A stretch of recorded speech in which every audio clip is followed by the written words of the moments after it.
श्री कृष्ण गोविंद हरे मुरारी, हे नाथ नारायण वासुदेवा। श्री कृष्ण गोविंद हरे मुरारी, हे नाथ नारायण वासुदेवा।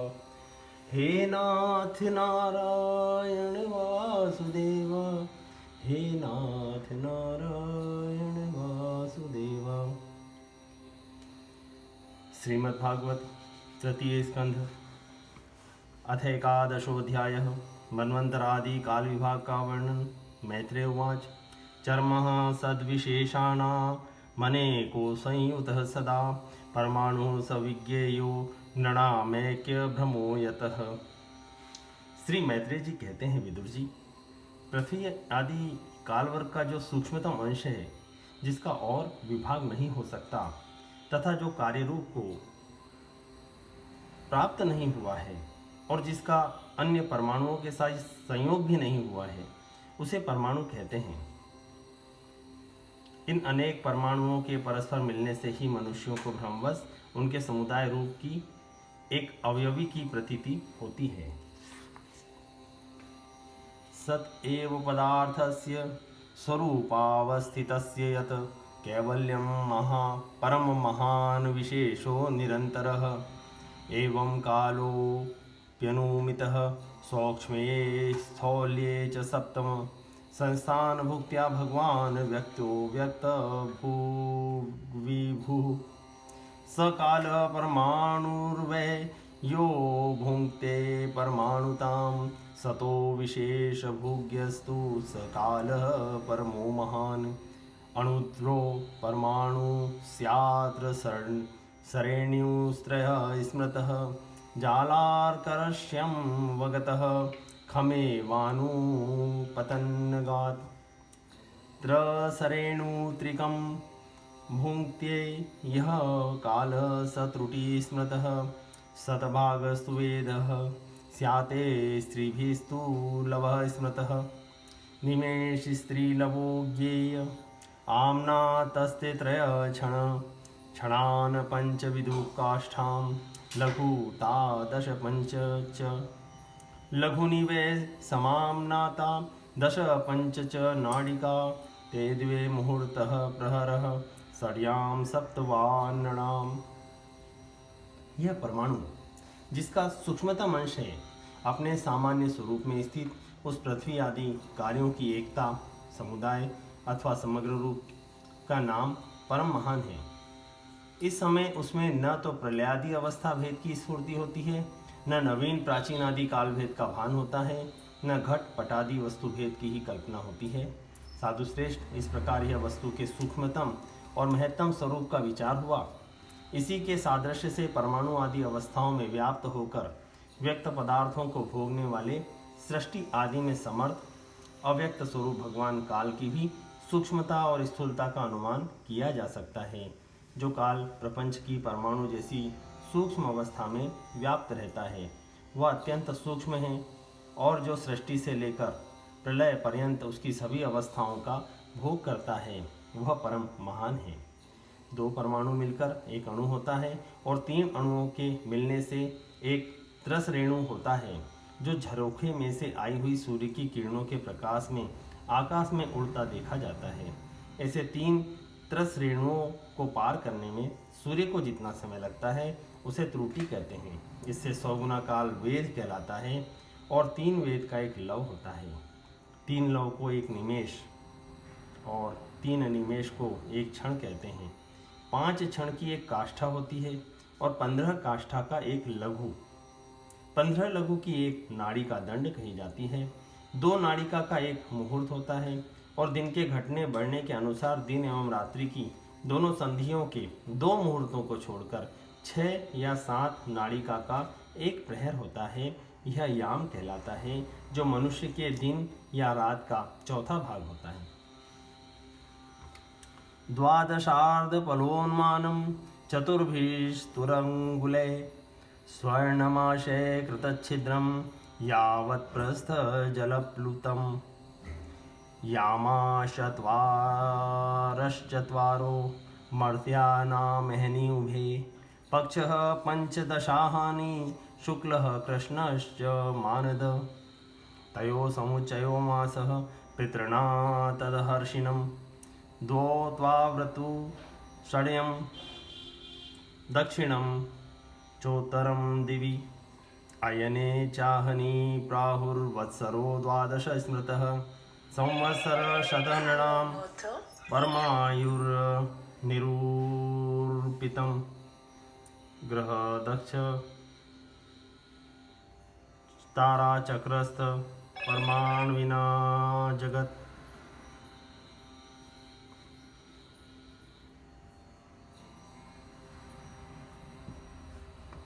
संवत्सरावसानेन प्रत्ययनिमिषो विभु संवत्सर परिवत्सर इडावत्सर एव च अनुवत्सरो वत्सरश्च विदुरेवं प्रभाषते यः सृजशक्तिमुरुधोच्छ वसयन् स्वशक्त्या पुंसो भ्रमाये दिवि धावति भूतवेद कालाख्या गुणमयं क्रतुभिर्विन्तन्वन् तस्मै बलिं हरत वत्सर पंचकाय। 6 पल तांबे का एक ऐसा बर्तन बनाया जाए जिसमें एक प्रस्थ जल आ सके और 4 मासे सोने की 4 उंगल लंबी सलाई बनवाकर उसके द्वारा उस बर्तन के पेंदे में छेद करके उसे जल में छोड़ दिया जाए। जितने समय में एक प्रस्थ जल उस बर्तन में भर जाए, वह बर्तन जल में डूब जाए, उतने समय को एक नाड़िका कहते हैं। विदुर जी, 4-4 पहर के मनुष्य के दिन और रात होते हैं और 15 दिन रात का एक पक्ष होता है जो शुक्ल और कृष्ण भेद से 2 प्रकार का माना गया है। इन दोनों पक्षों को मिलाकर एक मास होता है जो पितरों का एक दिन रात है। 2 मास का एक ऋतु और 6 मास का एक अयन होता है। अयन दक्षिणायन और उत्तरायण भेद से 2 प्रकार का है। ये दोनों अयन मिलकर देवताओं के एक दिन रात होते हैं तथा मनुष्य लोक में ये वर्ष या 12 मास कहे जाते हैं। ऐसे 100 वर्ष की मनुष्य की परम आयु बताई गई है। चंद्रमा आदि ग्रह, अश्विनी आदि नक्षत्र और समस्त तारामंडल के अधिष्ठाता काल स्वरूप भगवान सूर्य परमाणु से लेकर संवत्सर पर्यंत काल में 12 राशि रूप संपूर्ण भुवन कोश की निरंतर परिक्रमा किया करते हैं। सूर्य, बृहस्पति, सवन, चंद्रमा और नक्षत्र संबंधी महीनों के भेद से यह वर्ष ही संवत्सर, परिसंवत्सर, परिवत्सर, इडावत्सर, अनुवत्सर और वत्सर कहा जाता है। विदुर जी, इन 5 प्रकार के वर्षों की प्रवृत्ति करने वाले भगवान सूर्य की तुम उपहार आदि समर्पित करके पूजा करो। ये सूर्यदेव पंचभूतों में से तेज स्वरूप है और अपनी काल शक्ति से बीजादि पदार्थों की अंकुर उत्पन्न करने की शक्ति को अनेक प्रकार से कार्योन्मुख करते हैं। ये पुरुषों की मोह निवृत्ति के लिए उनके आयु का क्षय करते हुए आकाश में विचरते रहते हैं तथा ये ही सकाम पुरुषों को यज्ञादि कर्मों से प्राप्त होने वाले स्वर्गादि मंगलमय फलों का विस्तार करते हैं। पितृदेव मनुष्याणामायु परमिदं स्मृतं परेषां गतिमाचक्ष्व ये स्युकल्पाद बहिर्विधः भगवान् वेदकालस्य गतिं भगवतो ननु विश्वं चिचक्षते धीरा योगराध्येन चक्षुषा। मैत्रेय उवाच।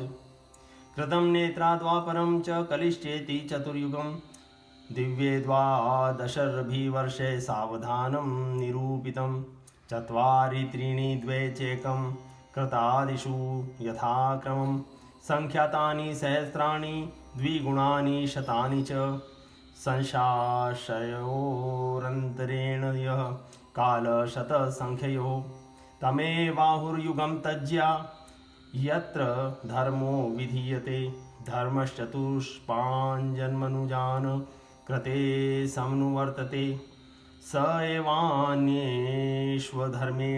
वेतिपादेन वर्धता त्रिलोक्यायुगसहस्रं बहिराब्रह्मणोदिनं त्यावत्येयनिशातात् यन्निमीलति विश्वस्रक निशावसानारब्धो लोककल्पोऽनुवर्तते यावद्दिनं भगवतो मनून् भुञ्जश्चतुर्दशः।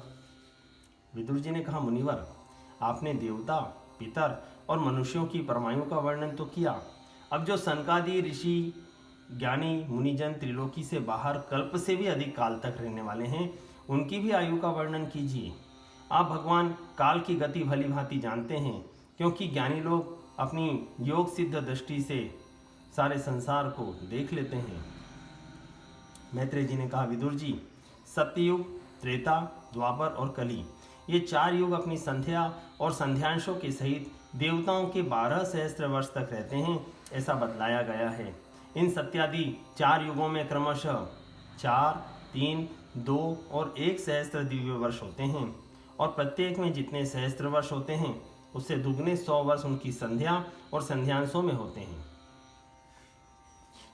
अर्थात सतयुग में 4000 दिव्य वर्ष युग के और 800 संध्या एवं संध्यांश के, इस प्रकार 4800 वर्ष होते हैं। इसी प्रकार त्रेता में 3600, द्वापर में 2400 और कलयुग में 1200 दिव्य वर्ष होते हैं। मनुष्यों का एक वर्ष देवताओं का एक दिन होता है, अतः देवताओं का एक वर्ष मनुष्यों के 360 वर्ष के बराबर हुआ। इस प्रकार मानवीय मान से कलयुग में 4,32,000 वर्ष हुए तथा इससे दुगुने द्वापर युग में, तिगुने त्रेता और चौगुने सतयुग में होते हैं। इनकी वर्ष गणना सैकड़ों की संख्या में बतलाई गई है। इनके बीच का जो काल होता है उसी को काल वेदताओं ने युग कहा है। प्रत्येक युग में एक एक विशेष धर्म का विधान पाया जाता है। सतयुग के मनुष्यों में धर्म अपने चारों चरणों से रहता है, फिर अन्य युगों में अधर्म की वृद्धि होने से उसका एक एक चरण छीन होता जाता है। प्यारे विदुर जी, त्रिलोकी से बाहर महरलोक से ब्रह्मलोक पर्यंत यहाँ की 1 सहस्त्र चतुर्युगी का एक दिन होता है, और इतनी ही बड़ी रात्रि होती है जिसमें जगतकर्ता ब्रह्मा जी शयन करते हैं। उस रात्रि का अंत होने पर इस लोक का कल्प आरंभ होता है। उसका क्रम जब तक ब्रह्मा जी का दिन रहता है तब तक चलता रहता है। उस एक कल्प में 14 मनु हो जाते हैं। स्वं स्वं कालम अनुर्भुक्ते साधिकाम एक सप्ततिम मन्वन्तरेषु मनस्वत्वं दशां ऋषयः सुराः भवन्ति चैव युगपत्सुरेशाश्चानु ये च तान् एष दैनं दिनः सर्गो ब्राह्मस्त्रैलोक्यवर्तनः तिर्यङ्गनपितृदेवानां सम्भवो यत्र कर्मभिः मन्वन्तरेषु भगवान् बिभ्रत्सत्वं स्वमूर्तिभिः मन्वादिभिरिदं विश्वं वत्युदितपौरुषः तमोमात्रामुत्पादाय प्रतिसंरुद्धविक्रमः कालेनानुगताशेष आस्ते तूष्णीं दिनात्यै तमेवान्वपिधीयन्ते लोका भूरादयस्त्रयः निशायामनुवृत्तायां निर्मुक्तशशिभास्करं त्रिलोक्यां दह्यमानानां शक्त्या संकर्षणाग्निना त्यायान्त्यूष्मणा महेर्लोकाज्जनं भृग्वादयोर्दिता तावत्त्रिभुवनं सद्य कल्पान्तेधितसिन्धवः प्लावयन्त्युत्कटाटोपचण्ड वातेरितोर्मयः अन्तः स तस्मिन् सलिल आस्तेऽनन्तासनो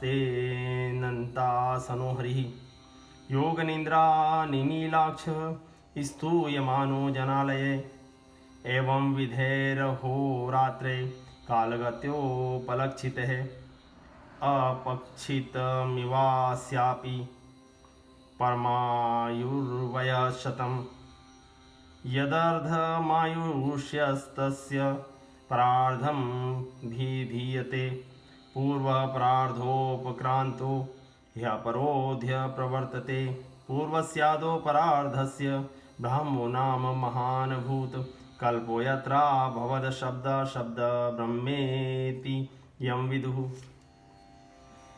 प्रत्येक मनु 71 चतुर्युगी से कुछ अधिक काल तक 71 6/14 चतुर्युगी तक अपना अधिकार भोगता है।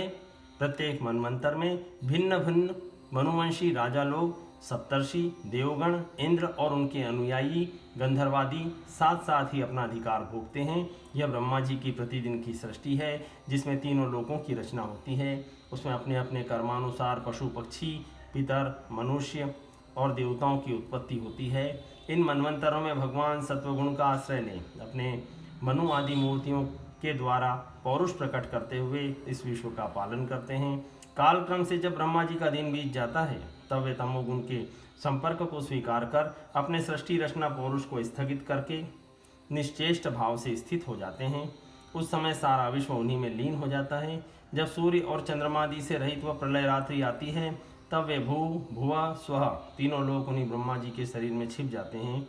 उस अवसर पर तीनों लोग शेष जी के मुख से निकली हुई अग्नि रूप भगवान की शक्ति से जलने लगते हैं। इसलिए उसके ताप से व्याकुल होकर भृगु आदि मुनीश्वर गण महरलोक से जनलोक को चले जाते हैं। इतने में ही सातों समुद्र प्रलय काल के प्रचंड पवन से उमड़कर अपनी उछलती हुई उत्ताल तरंगों से त्रिलोकी को डुबा देते हैं। तब उस जल के भीतर भगवान शेषशायी योग निद्रा से नेत्र मूंद कर शयन करते हैं। उस समय जनलोक निवासी मुनिगण उनकी स्तुति किया करते हैं। इस प्रकार काल की गति से एक एक सहस्त्र चतुर्युग के रूप में प्रतीत होने वाले दिन रात के हेर फेर से ब्रह्मा जी की 100 वर्ष की परमायु भी बीती हुई सी दिखाई देती है। ब्रह्मा जी की आयु के आधे भाग को परार्ध कहते हैं। अब तक पहला परार्ध तो बीत चुका है, दूसरा चल रहा है। पूर्व परार्ध के आरंभ में ब्राह्म नामक महान कल्प हुआ था। उसी में ब्रह्मा जी की उत्पत्ति हुई थी। पंडित जन इन्हें ब्रह्म शब्द ब्रह्म कहते हैं।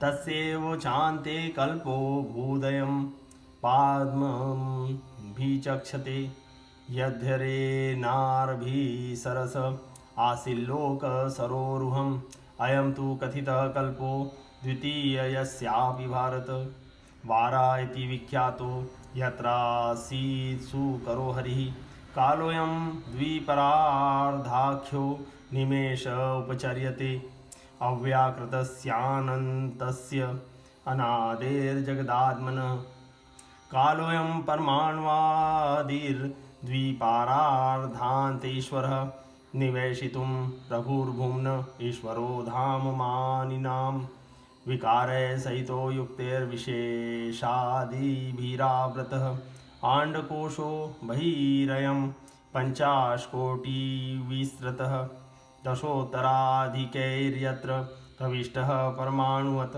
लक्ष्यते अन्तर्गताश्चान्ये कोटिशो ह्यण्डराशयः तदाहुरक्षणं ब्रह्म सर्वकारणकारणं विष्णोर्धाम परम साक्षात् पुरुषस्य महात्मनः।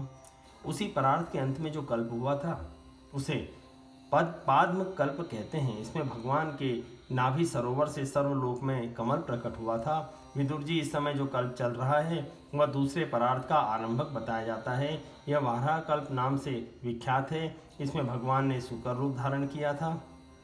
यह दो परार्थ का काल अव्यक्त, अनंत, अनादि विश्वात्मा श्री हरि का एक निवेश माना जाता है। यह परमाणु से लेकर द्विपरार्ध पर्यंत फैला हुआ काल सर्वसमर्थ होने पर भी सर्वात्मा श्री हरि पर किसी प्रकार की प्रभुता नहीं रखता। यह तो देहादि में अभिमान रखने वाले जीवों का ही शासन करने में समर्थ है। प्रकृति, महतत्व, अहंकार और पंच तन्मात्र, इन 8 प्रकृतियों के सहित 10 इंद्रियां, मन और पंचभूत, इन 16 विकारों से मिलकर बना हुआ यह ब्रह्मांड कोश भीतर से 50 करोड़ योजन विस्तार वाला है तथा इसके बाहर चारों ओर उत्तरोत्तर 10-10 गुणे 7 आवरण हैं। उन सब के सहित यह जिसमें परमाणु के समान पड़ा हुआ दिखता है और जिसमें ऐसी करोड़ों ब्रह्मांड राशियां हैं, वह इन प्रधान आदि समस्त कारणों का कारण अक्षर ब्रह्म कहलाता है। और यही पुराण पुरुष परमात्मा श्री विष्णु भगवान का श्रेष्ठ धाम स्वरूप है। इति श्रीमद्भागवते महापुराणे पारमहंस्यां संहितायां तृतीय स्कंदे 11ोऽध्याय संपूर्णम्।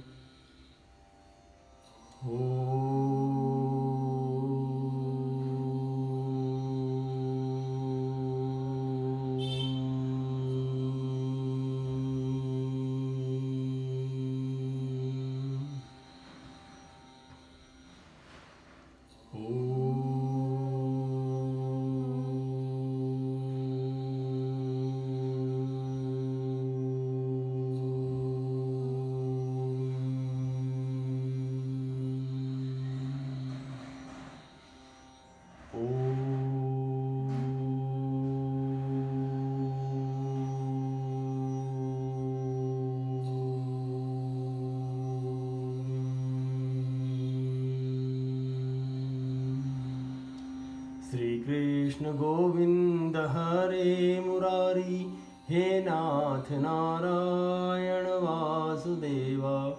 श्री कृष्ण गोविंद हरे मुरारी, हे नाथ नारायण वासुदेवा। हे नाथ नारायण वासुदेवा, हे नाथ नारायण